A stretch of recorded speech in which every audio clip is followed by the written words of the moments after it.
BNP জামাতের সম্পর্ক কি হায়রে আল্লাহ, এটা নিয়েই টক শো চলছে একের পর এক। না ভাই, আমরা 2000 সাল থেকে আমরা 2022 সাল পর্যন্ত আমরা একটা জোটে ছিলাম। 96 আর 24 এক নয়, 96 এই দেশ থেকে কেউ পালিয়ে যায়নি। না, আপনি বলছিলেন যে বিএনপির সাথে আমাদের সম্পর্কের কোনো বাধাবিঘ্ন বা টান পড়ে না আছে কিনা। না ভাই, আমরা 1 সাল থেকে, অ্যাকচুয়ালি 1 সাল না, 2000 সাল থেকে আমরা 2022 সাল পর্যন্ত আমরা একটা জোটে ছিলাম।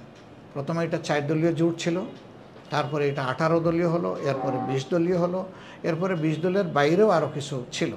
কিন্তু 22 সালের পরে আমাদের ওই জোটটা নেই। এটা আপনারা জানেন যে মিডিয়া এর আগেই এসেছে, এর বক্তব্য আমাদের কাছ থেকে পেয়েছেন, বিএনপির কাছ থেকেও পেয়েছেন। এরপরে আমরা কি করেছি? আমরা যুগপৎ আন্দোলন করেছি, ইস্যু একই, কিন্তু যার যার অবস্থান থেকে আমরা আলাদা করেছি। 20 দলের অন্তর্ভুক্ত কিছু দল আবার তারা নিজস্ব জোটও গঠন করেছেন, কিন্তু বিএনপিও কোনো জোটে নাই, আমরাও কোনো জোটে নাই। যার যার দলীয় অবস্থান থেকে আমরা কাজ করে যাচ্ছি, জাতীয় স্বার্থে আমরা এক।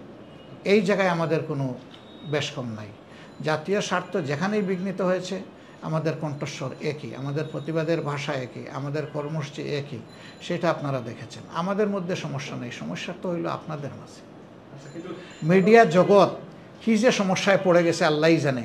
প্রতিদিন এইটা নিয়ে বিএনপি জামাতের সম্পর্ক কি হায়রে আল্লাহ, এটা নিয়েই টক শো চলছে একের পর এক, যে যার মতো করে বিশ্লেষণ ব্যাখ্যা করছেন। ফখরুল ইসলাম সাহেব বলেছেন কই না তো, তাদের সাথে আমাদের কোনো সম্পর্কের সমস্যা নাই। আমরাও বলছি কই না তো, আমাদেরও তো সম্পর্কের কোনো সমস্যা নাই। তাইলে সমস্যাটা কোথায়? সমস্যা আপনাদেরকে আমরা সমঝিয়ে দিয়েছি, এখন আপনারা শেষ করে দিলে আর কোনো সমস্যা নাই। কিন্তু এখানে তো আসলে গণমাধ্যম, জনগণ তো একটা শিরোনাম চায় যে আসলে জামায়াত বা বিএনপি কোনভাবে এগোচ্ছে একটা বিষয়। আর একটা হচ্ছে সামনে যদি নির্বাচন হয়, আপনারা তো নির্বাচনে যাবেন, কাদের সাথে বিএনপির সাথে যাবেন কিনা। আবার আরেকটা প্রশ্ন হচ্ছে যদি জোটের কথা আসে, তাহলে বিএনপি যদি কোনো প্রস্তাব রাখে আপনারা কয়টা আসন চাইবেন অথবা চাইবেন কিনা, নাকি এককভাবে নির্বাচন করবেন? অনেকগুলো প্রশ্ন। সেই পরিবেশটা এখনো তৈরি হয়নি। আপনারা লক্ষ্য করেছেন যে এবারকার পরিবর্তনের সূচনা লগ্ন থেকে প্রথম দিন থেকে আমরা একটা কথা বলে আসছি যে এখন যে সরকারটা গঠন হবে, তখনও গঠন হয়নি, গঠন হতে তো 3 দিন সময় লেগেছে। আমরা বলেছি যে সরকারটা গঠন হবে সেই সরকারটা হবে জনগণের প্রত্যাশার সরকার। সুতরাং এই সরকারকে আমরা কিছু সংস্কার তাদের হাতে করেই এরপরে একটা সুষ্ঠু নির্বাচন তাদের কাছ থেকে আমরা আশা করব। এই জন্য তাদেরকে আমরা যৌক্তিক সময় দিতে চাই। কেউ কেউ আমরা প্রথম দিকে একটা টাইমলাইন বলে ফেলেছিলাম, কিন্তু এখন এই যৌক্তিক শব্দের উপরে আমরা সবাই চলে আসছি। এখন সবারই কথা হচ্ছে যে যৌক্তিক সময়। আমরা দুটো রোডম্যাপ চেয়েছি, এটা বারবার বলেছি, আজকেও বলছি। একটা রোডম্যাপ হচ্ছে সংস্কারের, যে কী কী বিষয়ে সংস্কার হবে এবং কতটুকু সময় ওনারা নেবেন। আর দ্বিতীয়টা হচ্ছে নির্বাচনের। তো আমরা এই মাত্র 3 দিন আগে প্রধান উপদেষ্টার আহ্বানে আবার বসেছিলাম ডায়ালগের জন্য। আমাদের সেখানে সংলাপ হয়েছে রাজনৈতিক দলগুলোর সাথে, ভবিষ্যতে আরও হবে। সেখানে এই সমস্ত বিষয় নিয়ে কথা হয়েছে। তা আমরা যেটা ওনাদের মনোভাব বুঝতে পেরেছি যে ওনারা অহেতুক কোনো বেশি সময় নেওয়ার পক্ষে না।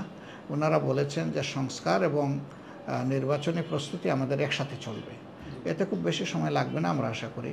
তো ওই সময়টা যখন আসবে তখন প্রত্যেকটা দল সামগ্রিক জাতীয় স্বার্থ বিবেচনায় তারা সিদ্ধান্ত নেবে যে কোন শেপে কোন ফর্মে নির্বাচনে অংশগ্রহণ করবে। সেটা বিএনপিও চিন্তা করবে, আমরাও করব, অন্যান্য দল যারা আছে তারাও করবেন। সময় মতো ইনশাল্লাহ এর ফয়সালা পাবেন।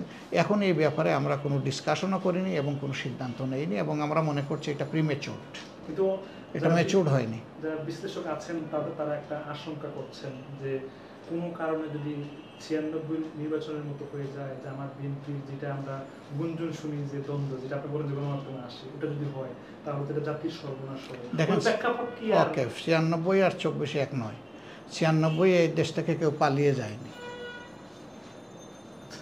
91ও পালিয়ে যায়, 90ও পালিয়ে যায়নি, ঠিক আছে? যতগুলা পরিবর্তন হয়েছে এর আগে কিন্তু কেউ এই দেশ ছেড়ে চলে যাননি। এবারকার প্রেক্ষাপট আলাদা, কারণ এই 15.5 বছরে এত জ্বালাতন জাতির উপরে হয়েছে, প্রত্যেকটা মানুষ সাফারার। এই জন্যে 1.5 মাসের শিশু খুলে নিয়ে মা চলে গেছিলো এবার আন্দোলন করতে, রাস্তায় নেমে পড়েছিল। তাইলে এই 1.5 মাসের শিশুও কিন্তু এই অন্যায়ের প্রতিবাদে শরিক হয়ে গেছে। সে কিন্তু আনকনশাস, তার এই বিবেক নাই, এই জ্ঞান নাই, কিন্তু মা তাকে খুলে নিয়ে নেমে গেছেন। 90 বছরের বুড়া পর্যন্ত রাস্তায় ছিলেন, বয়স্ক লোকেরা ছিলেন, আর তরুণরা তো ছিলই। এবার শুধু পুরুষরা নামে নাই, মা বোনেরা ব্যাপক হারে নেমেছে, কেউ তো বাদ যায় নাই।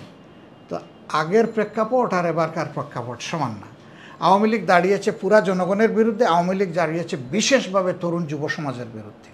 সুতরাং ওইটাকে এখন এইভাবে কনসিডার করার কোনো সুযোগ নেই। আর 96 সাল আর ফিরে আসবে না 24 সালে। 24 সালে 96 এবং সবসময় নেগেটিভ রিয়াকশনের দিক থেকে রাজনীতি করার মাঝে কোনো কল্যাণ নাই।